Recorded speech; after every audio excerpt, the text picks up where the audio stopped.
যে তৃণমূল মুসলমানদের ভালো করবে? বিশ্বাস করুন, ঠিক যেমন বিজেপি মুসলমানদের ভালো কোনোদিন করবে না, বিজেপি গরিব হিন্দুদের ভালো কোনোদিন করবে না, ঠিক একই ভাবে তৃণমূল মুসলমানদের ভালো করবে। কারণ তৃণমূলের আমলে মুসলমানরা সব থেকে বেশি ক্ষতিগ্রস্ত। স্বাধীনতার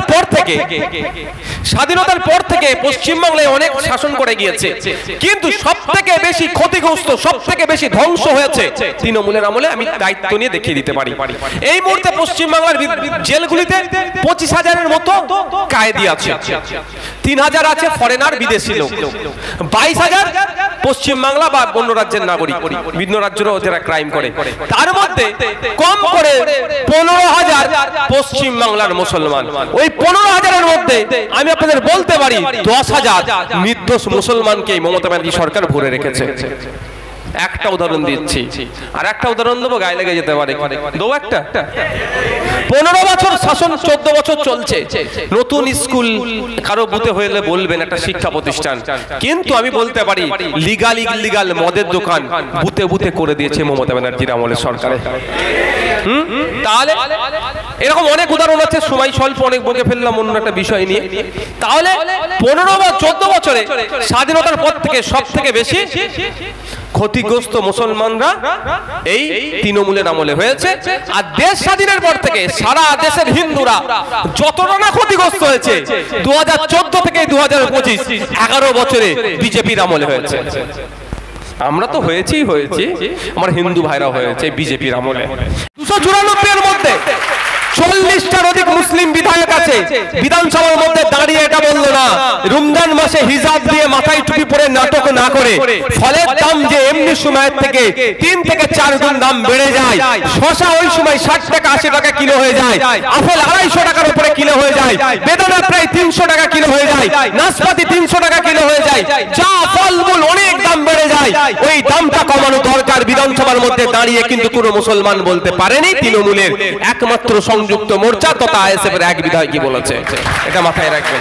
সুতরাং শুধু মুসলমানকে দিলেই আপনার সমস্যার সমাধান হবে, এটা মাথা থেকে কিন্তু সরিয়ে দেন। আসা যাক, তাহলে কি দলিতদের পাঠালে সমাধান হয়ে যাবে দলিত ভাইদের? ঘোড়ার ডিম হবে, আরো খারাপ হচ্ছে। প্রায় 60-এর অধিক দলিত এসটি কোটায় রিজার্ভ হয়ে, এসসি কোটায় শিডিউল কাস্ট কোটাতে রিজার্ভ থেকে বিধানসভার মধ্যে বিধায়ক হিসাবে যাচ্ছে। তারা গিয়ে একবারের জন্য জোর গলায় বলতে পারছে না ফেক এসসি কোটাতে কেন নন এসসিরা চাকরি করছে, কিন্তু 63 জনের উপরে দলিত সমাজের বিধায়ক আছে। লাভটা তাহলে কি?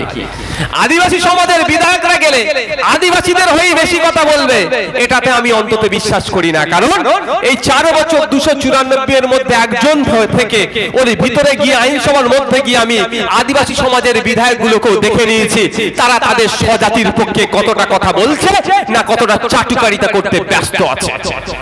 কারণ এসটি কোটাতে যারা চাকরি পাওয়ার কথা তা আদিবাসী সমাজের মানুষ, শিডিউল ট্রাইব কোটাতে চাকরি পাবে।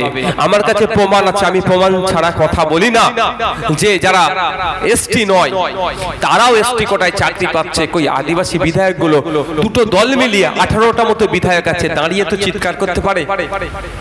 আদিবাসীদের সমস্যা তো এটা। বিজেপি তৃণমূলের মিলিয়ে প্রায় 18টি আদিবাসী বিধায়ক আছে, তারা বিধানসভায় দাঁড়িয়ে তো বলতে পারে যে কেন আদিবাসীদের কোটাতে নন আদিবাসীরা চাকরি পাবে? বলেছে? আমি একবারের জন্য অন্তত আমার কানে পড়েনি। আর আমি অনুপস্থিত, ওখানে হার আমার নাই। একদিন মানে একটা কারণে আমি যেতে পারিনি, আর বাকি আমাকে কদিন জেলের মধ্যে রেখেছিল, এটাই ছাড়া আমি ওখানে অনুপস্থিত হইনি, সবসময় যাই। সুতরাং আমার কানে পড়েনি। তাহলে কি হবে? জন